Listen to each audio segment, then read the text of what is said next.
Hey guys, GP Mushrooms. Today I just wanted to share with you on how to store your liquid culture syringes. Um, and okay, here's the thing. When you store your syringe, you should always stand it up. And if you look here, it doesn't look like there's much culture in here, which is actually a good thing. You really don't want a lot of culture. You don't want a syringe that's full of culture. The reason why you want to stand this up is you don't want your culture to reach any surface area. See, there's an air bubble in your syringe. There's always going to be an air bubble in your syringe. It's impossible. You can't avoid it. Anytime you put your Lurlock tip on there, it pushes a little air bubble in there. So you never want your mycelium to reach that air bubble. If it does, it's going to want to grow, and it's going to cause contamination in your syringe. So, anytime you receive a syringe that's not fully loaded all the way to the top, count your blessings. You don't want that.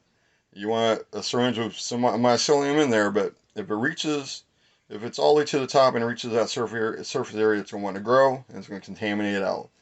So when you store your liquid culture, make sure it's standing up, just like that.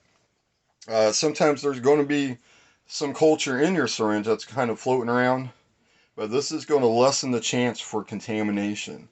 Now, like this syringe here is full of liquid culture, it's full of culture, it's full of mycelium, but no matter what, like I said, there's always an air bubble in the syringe. It's unavoidable.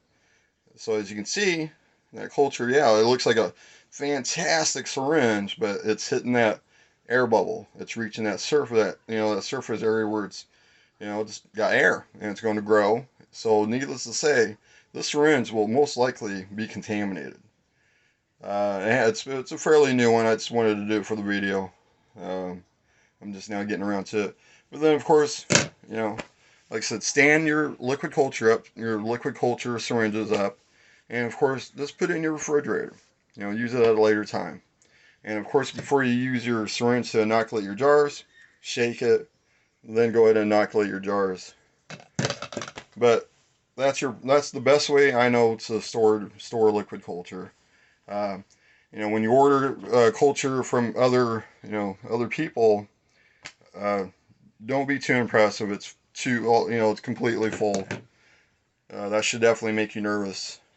But when you get a syringe that's just, it's got some liquid culture in there, uh, and as you can see, all culture. See, there's a air bubble, the air bubble of doom. That's what I think we'll call that from now on. But anyways, just make sure you stand your syringes up, and then you store it in your refrigerator for when you're ready to use it. All right, guys, much on.